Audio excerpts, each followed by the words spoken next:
friends, it's Justin Adkins from Just a Note by Justin, and I'm here today for Creative Scrapbooker to share a fun fall-filled creation that I made using Altenew products. I am going to be using the Sulfur Cosmo Stamp and Die set along with the Flowers and Petals layered stencil set as well to make this card.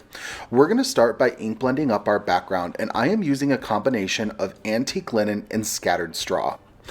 Using Strathmore Bristol Smooth Series 300 paper, I am laying down a full layer of antique linen Distress Oxide ink.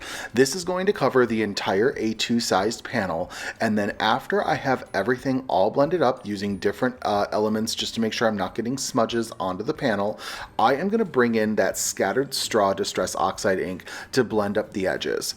They're very close in color, but that scattered straw Distress Oxide ink is a little bit more darker than the antique linen. So it's going to cause the edges of this panel to be a nice sort of darker area where we're going to get a nice ombre where it's lighter in the center and darker on the outside.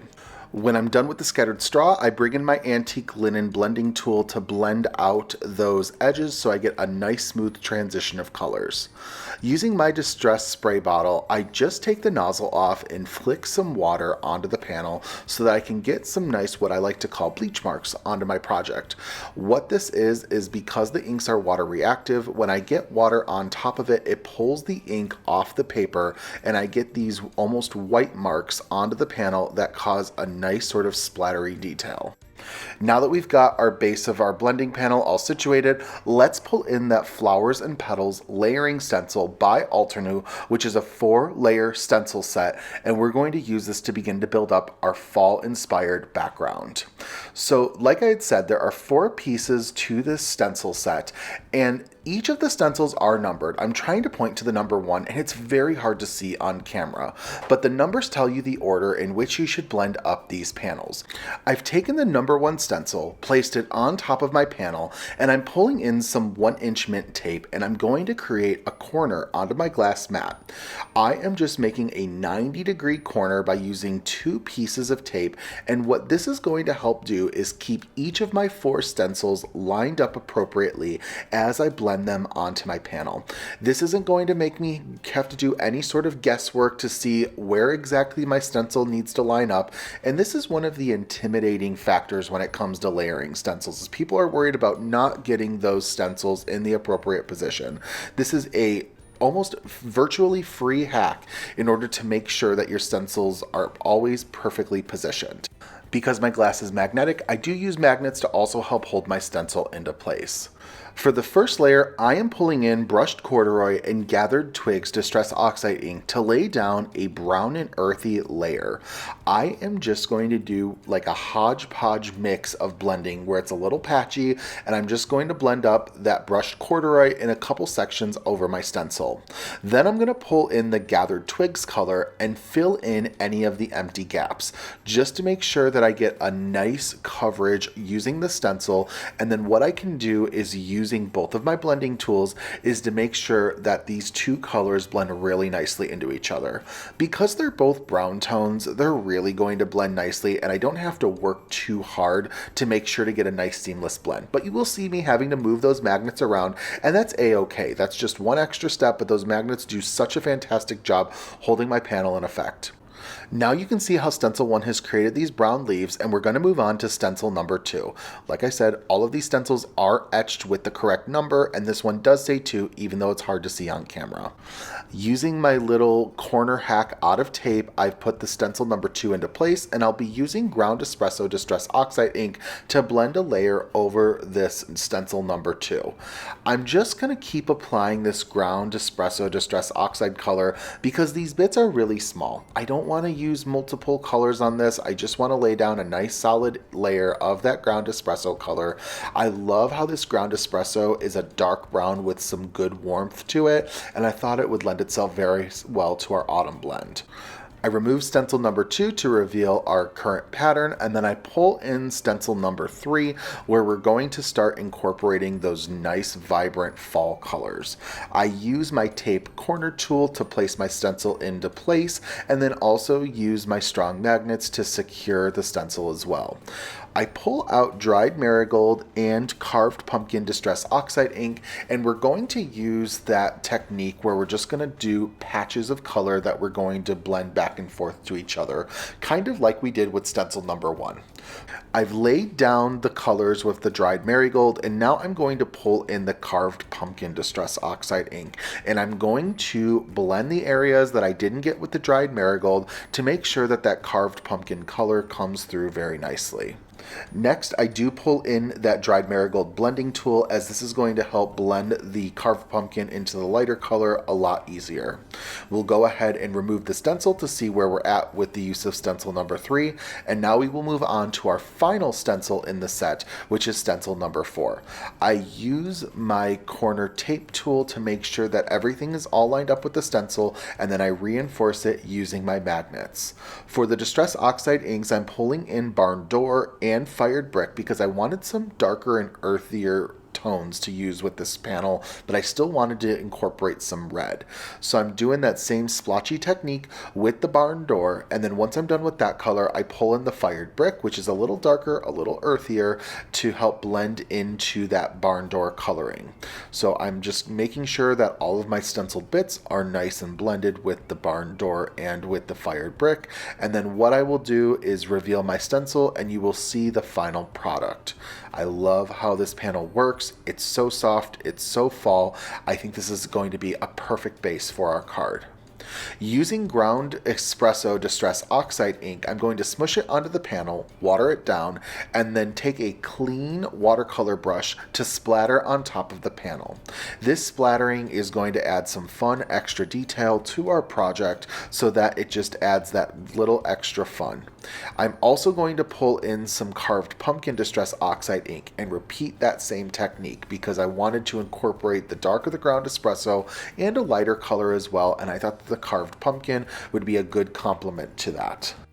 After everything has been splattered, I do pull in my Ranger Heat It tool to help set those inks into place and that I don't deal with any sort of smudging once the panel is ready to go. I'm taking now a die cut. This is a 4x5 inch die, and I'm going to die cut it through my Spellbinders Platinum 6 die cutting machine. And then this is going to allow me to have some framework with my project because I'm narrowing it down to a smaller size. I'm also using a slightly larger die for brown cardstock. This is 4 1/8 by 5 3/8, and as you will see, they layer up really nicely, and that brown frame fits perfectly around our ink blended edge. Now, taking distress ink in vintage photo color, I decided to blend the corners of the card to give it an aged look. Now, I am using distress ink, not oxide ink, to do this because I like how distress ink gives a darker, more vibrant blend. Now, I am using a designated distress ink tool, so it's okay to blend these on top of the oxide inks. I don't have to worry about any sort of ink cross-contamination. And as you can see, it darkens those corners really nicely. I use some gold paper splatter watercolor from Picket Fence Studios because gold works perfectly with these projects that involve fall and autumn colors. I water down the paper splatter watercolor and take a clean watercolor brush, splattering that paper splatter onto our panel. This is going to give a really nice metallic shimmer to our card, and I always think that amps up the special factor of it. So after I have everything all splattered, I do set my panel aside to dry. I'm now pulling out the Sulfur Cosmos stamp set, and I'm going to do a sentiment that says "so very grateful for you," which is perfect for a Thanksgiving sentiment around this time of year. I'm going to use some brown cardstock. This is the same color that I'm going to frame my ink blended panel with, and I'm going to stamp out the "for you" sentiment along with the "so very grateful." I'm going to get my sentiments in place on my brown cardstock, and then I will pick them up with the door of my Mini Misty so I lock them into their location. Using my anti-static tool from Tailored Expressions, I put the powder onto my panel, and then I'm going to use some Watermark ink by Pink and Main for my heat embossing. This is going to help with my white embossing powder that you're going to see in a second to make sure that everything stays locked into place. So I'm pressing down the ink onto the panel. I do it a couple of of times, and then once I feel like I've got good coverage, I remove the panel from my MISTI, I grab frosting embossing powder, and I sprinkle it onto my panel just to make sure that I get good coverage over those sentiments. I tap off the excess, and once everything looks good to go, I'm going to be able to pull in my heat tool and set it into place. Now, as you will see, I am heat embossing from behind rather than in front, because if you apply the heat to the back of your panel, you don't have to worry about any of your embossing powder bits flying off. So I'm going to trim down my sentiments. I want my So Very Grateful to just be a simple rectangular strip. So I'm using my guillotine trimmer to go ahead and get that all trimmed up. And as you can see, I did trim it down into a nice tight little rectangle. Now for the For You portion, I can cut that out using the coordinating dies from the Sulfur Cosmos stamp set by Altenew. I love this stamp set, and I love that it comes with die sets as well, that you can cut all of the larger words out along with the Sulfur Cosmos image. It is absolutely fantastic. With my For You sentiment cut out, I can now begin the process of building my card. I accidentally get a large glob of glue onto my A2 size card base, which I'm able to smooth out so I can ensure that there will be no bubbling with the layer of orange glitter cardstock that I place on top of it. This orange glitter cardstock is pre-cut down to that A2 size, so it fits perfectly onto my A2 sized card base. This is also going to give me a nice little pop of glitter when I go ahead and adhere the next layer. I take my 4 1/8 by 5 3/8 brown cardstock panel, put liquid adhesive to the back of it, and adhere it directly on top of my orange glitter panel. I'm going to get a nice orange glitter frame around this panel, and it's just going to give that nice subtle little glimmer to the card, which always makes it feel a little extra special.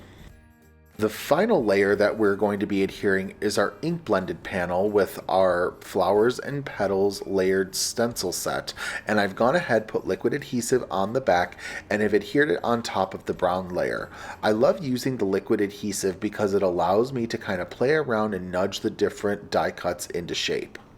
Using some foam strips, I go ahead and trim down the foam tape to size for the For You sentiment, and then I also put it on back of the So Very Grateful For sentiment as well. For sentiments, or really for any sort of focal image for my projects, I love the use of foam tape. It raises the focal point off of the paper and really allows your recipient to notice what the very first thing on that card is by the use of the foam tape. So I've placed my sentiments into place that say So Very Grateful For You, and I'm also going to pull in the Wood Warbler enamel dot set to get some fun yellow enamel dots onto our project. These are really earthy yellow enamel dots, so they're not very vibrant. There's one yellow that's very close to a true yellow, but these are almost like a Dijon or honey mustard sort of color, and I thought that they would complement this project perfectly for the use of fall and autumnal themes. So I place my little enamel dots onto the panel, and once I've got all of them into place, my card is fully completed. Thank you so very much for stopping by and checking out my autumnal tutorial featuring some of my favorite products from Altenew. And a huge thank you to Creative Scrapbooker for inviting me to create this video tutorial for you. You can follow me on socials at Just a Note by Justin on both Instagram and YouTube, and I hope to craft with you really soon. Have a great day, everybody.